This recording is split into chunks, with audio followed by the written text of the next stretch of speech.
பிள்ளை இல்லாத குறையினால் வருந்திய பந்தல மன்னனும் பெரும் மகிழ்ச்சியடைந்து அக்குழந்தையை தன் அரண்மனைக்கு எடுத்து சென்றான். குழந்தையை ராணியிடம் கொடுத்து நடந்ததையெல்லாம் கூறினான். குழந்தையை கண்ட ராணியும் மட்டில்லா மகிழ்ச்சி அடைந்தாள். பந்தல நாட்டு மக்களும் மன்னனுக்கு பிறகு நாட்டையாள வாரிசு கிடைத்தது பற்றி மகிழ்ந்தனர்.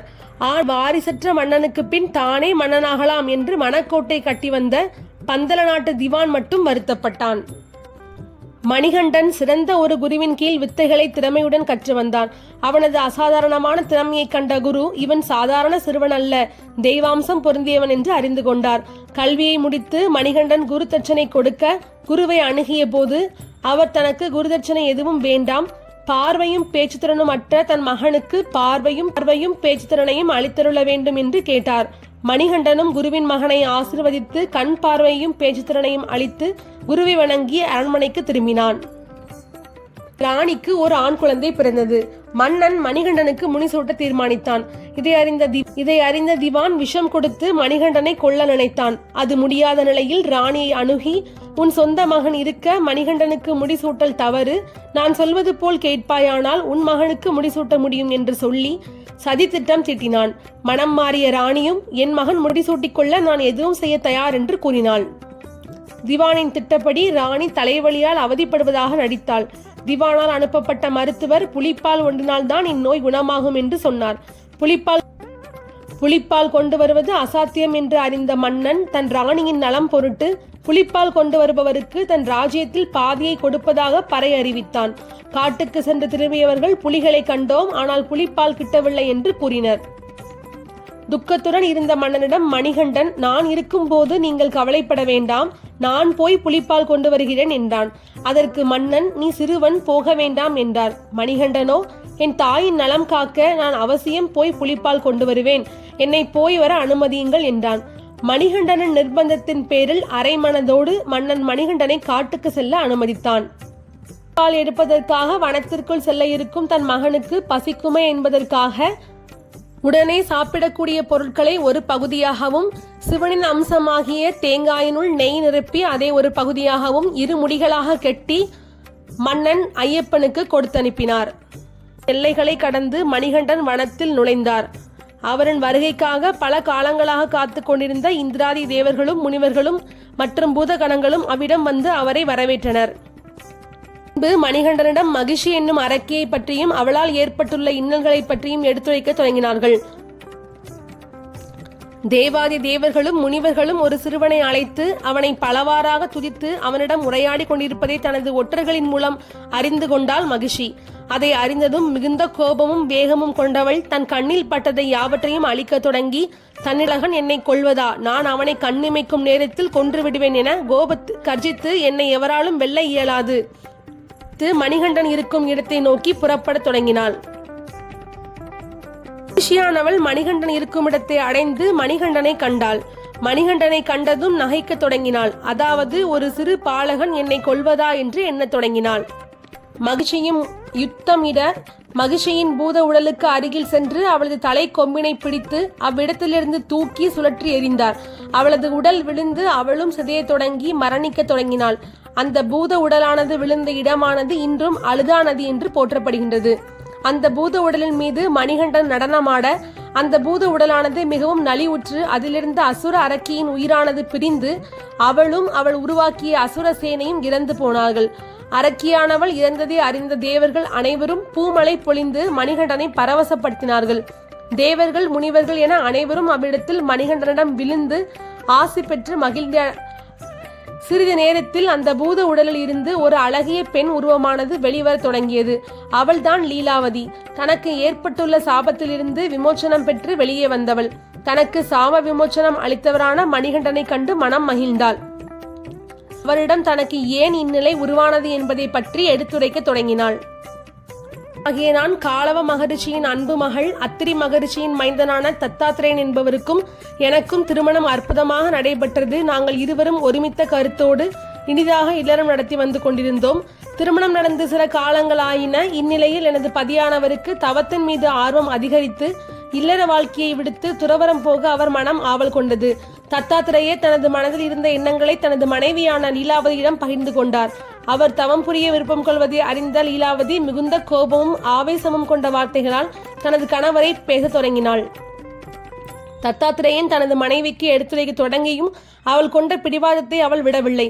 இதனால் சினம் கொண்ட தண்டுமாயினும் மகாராணியாக இருக்கும் பட்சத்திலும் நானே உங்களுக்கு மகாராணியாவேன், நானே உங்களின் மகிழ்ச்சியும் ஆவேன் என்றும் எந்நிலையிலும் உங்களை விட்டு பிரிய மாட்டேன் என்றும் கூறிக்கொண்டிருந்தாள். தத்தாத்திரேயன் தனது மனைவியான லீலாவதியை கண்டு, மகாராணி மகாராணி என்று கூறிக்கொண்டு இருக்கிறாய், உனக்கு நிதானம் இருக்கின்றதா?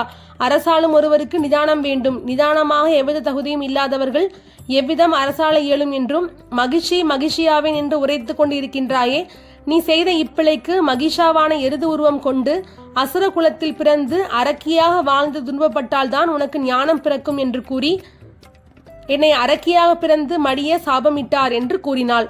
நான் கொண்ட எனது எண்ணங்களே என்னுடைய நிலைக்கு காரணமாகும் என்று தனது முற்பிறவி கற்பாம் எனக்கு இருந்த சாபத்தை நீக்கி எனக்கு புத்துயிர் அளித்த ஐயனை கண்டு இருக்கரம் இணைக்கு உரியவள் என்றும் தங்களுக்கு மட்டுமே சொந்தமானவள் என்றும் என்னை தாங்கள் திருமணம் செய்து ஏற்றுக்கொள்ள வேண்டும் என்றும் வேண்டி நின்றாள் லீலாவதி.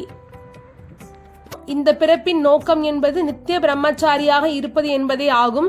எனவே என்னை அடைய வேண்டும் என்கின்ற உன்னுடைய விருப்பத்தை மாற்றிக்கொள்வது என்பது உனக்கு நன்மை அளிக்கக்கூடியதாகவும் உன்னுடைய இந்த எண்ணமானது என்றும் நிறைவேறாத எண்ணமாக அமைந்துவிடும் என்றும் தனது அவதார நோக்கத்தை கூறினார். ஆனால் லீலாவதி மணிகண்டன் கூறிய கூற்றுகளில் விருப்பமில்லாமல் என்னை உலகிற்கு அழைத்து சாப விமோசனம் அளித்த தாங்கள் இவ்விதம் என்னை புறக்கணிப்பது என்பது உசிதமானது அல்ல, நீங்கள் செய்வது நல்லதல்ல என்றும் என் மீது கருணை காட்ட வேண்டும் என்றும் மிகவும் பணிவுடன் மனமுடைந்த நிலையில் வேண்டி நின்றார். ஆகிய நான் இந்த மலை பிரதேசத்தில் தவக்கோலத்தில் அமர்ந்து என்னை காண வரும் பக்தர்கள் அனைவருக்கும் அருள் பாவிக்க ஒரு ஆலயம் இங்கு உருவாக உள்ளது. அவ்விதம் உருவாகும் ஆலயத்தில் உள்ள என்னை வழிபட வருடம் ஆயிரக்கணக்கான பக்தர்கள் வந்த வண்ணம் இருப்பார்கள். அப்படி வருகின்ற ஒருவர் அடுத்த வருடம் வருகின்ற பொழுது புதிய பக்தர்களை அழைத்து வருவார்கள். அவ்விதமாக புதிய பக்தர்கள் கன்னி சுவாமிகள் என்று அழைக்கப்படுவார்கள். ஏதேனும் ஒரு வருடத்தில் கன்னி சாமிகளின் வருகை இல்லாத காலம் அமைந்தால் நான் உன்னை திருமணம் செய்து கொள்கிறேன் என்று கூறினார். அவதையும் அந்த காலம் வரும் வரை நாமும் காத்திருப்போம் என்று முழு மனதாக ஐயனான மணிகண்டனை நம்பினாள். லீலாவதியிடம் காணப்பட்ட மாற்றத்தை அறிந்த மணிகண்டனும் லீலாவதிக்கு அருளும் பட்சத்தில் இந்த மலையில் எனக்கு எழுப்பும் ஆலயத்திற்கு அருகிலேயே உனக்கும் ஒரு ஆலயம் எழுப்ப செய்கின்றேன் என்றும் நீ என்றும் எனது இடது பக்கத்தில் கோவில் கொண்டிருந்து மாளிகைப்புறத்து அம்மனாக இருந்து அருள் புரிவாய் என்றும் என்னை பார்க்க வருகின்ற ஒவ்வொரு பக்தர்களும் உன்னையும் பார்க்க வருவார்கள் என்றும் அவர்களுக்கு நீ அருள் புரிய வேண்டும் என்றும் நாளடைவில் உன்னை எல்லோரும் மஞ்சமாதா என்று அழைப்பார்கள் என்றும் சொல்லி ஆசி வழங்கினார். மணிகண்டன் அருளிய ஆசையினால் மிகவும் மனம் மகிழ்ந்தாள் லீலாவதி. பின்பு இதுவே தனக்கான வரவாகவும் சாப விமோசனமாகவும் கருதி மனம் மகிழ்ந்து தன்னை திருமணம் செய்யும் காலத்தை எதிர்நோக்கி காத்து கொண்டிருக்க தொடங்கினாள். மகிழ்ச்சியை கொன்ற நன்றி கடனுக்காக தேவர்கள் மணிகண்டனை வணங்கினர். சிவபெருமான் அவன் முன் தோன்றி அவனுக்கு வாழ்த்து கூறி இந்திரன் ஆண் புலியாகவும் தேவர்கள் பெண் புலிகளாகவும் வடிவெடுப்பார்கள் என்றும் மணிகண்டன் புலி மீது அமர்ந்து மாளிகைக்கு செல்லலாம் என்றும் கூறி மறைந்தார். பெண் புலிகள் புடைசூழ ஆண் புலி மீது மணிகண்டன் வருவதை பார்த்த மக்கள் வியப்பும் அச்சமும் கொண்டு நடுங்கி இங்கும் அங்கும் ஓடினர்.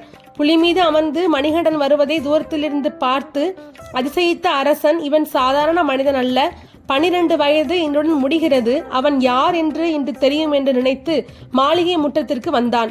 மணிகண்டன் தன் தந்தையை பார்த்ததும் புலி மீதிருந்து இறங்கி, தந்தையே, நான் புலிகளை கொண்டு வந்திருக்கிறேன், உடனடியாக பாலை கறந்து தாயின் நோய் தீர்த்து புலிகளை அனுப்புங்கள் என்றான். தழுவிய பந்தல நாட்டு ராஜாவும், நீ சாதாரணமானவன் அல்ல, நீங்கள் ஒரு தேவ குழந்தையாக இருந்தால் எங்களை மன்னித்தருள வேண்டும் என்று வேண்டினார். ஆனால் மணிகண்டன் தன் தந்தையிடம், நான் எவ்விடம் சென்றாலும் நான் உங்களின் மகனே ஆவேன் என்று உரைத்து தன் தந்தையுடன் தாய் ஓய்வெடுத்துக் கொண்டிருக்கும் அறைக்கு தன்னுடன் வந்த பெண் புலிகளுடன் சென்று கொண்டிருந்தார். அன்னையோ புதல்வன் புலிகளுடன் வந்ததை கண்ட மாத்திரத்தில் தான் செய்து தவற்றை உணர்ந்து, ஐயனே, என் மகன் அரசாள வேண்டும் என்ற எண்ணத்தில் நான் தவறளித்து விட்டேன், என்னை மன்னித்து விடுங்கள் என்று கூறி மணிகண்டனின் கால்களில் விழுந்து மன்னிப்பு வேண்டினாள். அன்னையே, என்ன காரியம் செய்துவிட்டீர்கள்? நான் என் நிலைக்கு சென்றாலும் நீங்கள் என்னுடைய அன்னை ஆவீர்கள். என்னை ஈண்டெடுக்காவிட்டாலும் என்னை சரியான முறையில் வளர்த்து ஆளாக்கியவரும் தாங்களே. தாங்கள் எது செய்தாலும் அது எனது நன்மைக்கே ஆகும் என்று கூறினார். அவ்வேளையில் ரித்துவர் மற்றும் ராணி ஆகிய அனைவரும் இணைந்து செய்த சதி வேலையை அறிந்த மன்னரும் மிகுந்த கோபம் கொண்டு தனது இடையில் இருந்த வாளினை எடுத்து தவறிழைத்தவர்களுக்கு சரியான தண்டனை அளிக்க வேண்டும் என்று கூறி தண்டனை அளிக்க முற்பட்டார். அவ்வேளையில் மணிகண்டன் தனது தந்தையை தடுத்து பின்பு அங்கு கூடியிருந்த அனைவரையும் அமைதிப்படுத்தினார். தாங்கள் செய்த என் பிறவி பலனை என்னால் அடைய முடிந்தது என்றும் நீங்கள் யாவரும் என் வினையின் பயனை செயல்படுத்த உதவிய கருவிகள் என்றும் தங்களின் மீது எவ்விதமான தவறும் இல்லை என்பதை தன் தாய் மற்றும் தந்தையுடன் எடுத்து கூறினார். பெற்றோரிடம் தனது பிறப்பு பற்றிய ரகசியங்களையும் அவதார நோக்கத்தையும் எடுத்துரைத்தார். மணிகண்டன் கூறிய நேரத்திற்கு பின்பு பந்தல மன்னன் எனக்கு ஒரு கடமை மீதம் உள்ளது. அது என்னவென்றால் இந்த பந்தல தேசத்திற்கு தங்களை நான் மன்னனாக பட்டம் சூட்ட வேண்டும் என்பதே அந்த கடமையாகும். அதை உடனே நான் ஏற்பாடு செய்கின்றேன் என்று கூறினார். அவர் கூறவே தாயும் அதை விரைவாக ஏற்பாடுகளை தொடங்குங்கள் என்று கூறினார். மன்னிக்க வேண்டும் தந்தையே, என்னுடைய பிறவி நோக்கமானது இனிதே நிறைவுற்றது. இனி நான் தங்களுடன் இருக்கப் போவதில்லை என்றும் நான் புறப்படுவதாக கூறினார் மணிகண்டன். ஆனால் பந்தல மன்னன், மகனே, இனி என்னால் உன்னை காண இயலாதா என்று மனமுடைந்து தன் மகனிடம் கேட்டார். இல்லையேல் வருடத்தில் ஒரு முறையாவது நான் உன்னை காண வேண்டுமே, அதற்காவது தாங்கள் எனக்கு வரம் அளிக்க வேண்டும் என்று வேண்டினார். தன்னை வளர்த்த தந்தையின் வேண்டுகோளுக்கு இணங்கி அவருக்கு அருள் பாவித்தார். நான் வருடத்தில் வரும் மகர சங்கராந்தி அன்று ஜோதி வடிவத்தில் உங்களை காண வருவேன் என்று வாக்குறுதி அளித்தார். இனி வருடத்தில் வரும் ராஜ்யத்தில் ஓரிடம் வேண்டும் என்றும் கூறினார். நான் அங்கிருந்து அனைத்து ஜீவராசிகளையும் காப்பேன் என்றும் கூறினார். அதற்கு மன்னன், இந்த ராஜ்யமே உன்னுடையது என்றும் இந்த ராஜ்யத்தில் எந்த பகுதி வேண்டுமோ அதை நீ எடுத்துக்கொள்ளலாம் என்றும் கூறினார். ஆனால் எனக்கு ஒரு வரம் வேண்டும் என்று கூறினார். அதாவது பட்டாபிஷேகம் எப்போது நிகழ்ந்தாலும் அதற்கான ஆபரணங்களை தயார் செய்து வைத்திருப்பதாகவும் அவற்றையெல்லாம் வருடத்திற்கு ஒரு நாளேனும் அணிந்து கொண்டு சிம்மாசனத்தில் அனைவருக்கும் காட்சியளிக்க வேண்டும். இதுவே எனது சின்ன விருப்பமாகும். இதை நிறைவேற்றி தருவாயா மணிகண்டா என்று கேட்டார். மணிகண்டனும் அவ்விதமே ஆகட்டும் தந்தையே என்று கூறினார். தனக்கான இடத்தை தேர்வு செய்வதற்காக ஒரு அம்பை எடுத்து எய்து இந்த அம்பு எங்கு போய் விழுகிறதோ அங்கு கோயில் எழுப்புங்கள் என்று கூறி மறைந்தான். அந்த அம்பு சபரிமலையில் போய் விழுந்தது. அங்கு 18 படிகளுடன் கிழக்கு நோக்கி மணிகண்டனுக்கும் பக்கத்தில் மாளிகைப்புறத்தம்மனுக்கும் கோவில்கள் கட்ட முடிவெடுத்தார் அரசர். மணிகண்டன் கட்டளைப்படி அகத்திய முனிவரின் ஆலோசனையுடன் ராஜசேகர பாண்டியன் ஊன் உறக்கமின்றி தானே மேற்பார்வை செய்து சபரிமலையில் 18 படியோடு கூடிய அழகிய கோயிலை கட்டினான். ஆண்டுதோறும் லட்சோப லட்சம் மக்கள் ஜாதி மத பேதமற்று மாலை அணிந்து 41 நாட்கள் கடும் விரதம் அனுசரித்து ஐயனின் பூஜைக்குரிய நெய் நிரப்பிய தேங்காய், பூஜை பொருட்கள் அடங்கிய ஒரு முடியும், நடந்து செல்லும் போது வழியில் தேவைப்படும் உணவுப் பொருட்கள் அடங்கிய மற்றொரு முடியுமான இருமுடி கட்டுடன் ஐயப்பன் நாமம் சொல்லி பம்பை நீராடி சபரிமலை அடைந்து புனித 18 படி ஏறி ஐயப்பன் அருள் பெற்று வருகிறார்கள். ஆண்டுதோறும் மகராந்தி தினத்தன்று ஐயப்பன் பக்தர்களுக்கு ஜோதி உருவில் காட்சியளித்து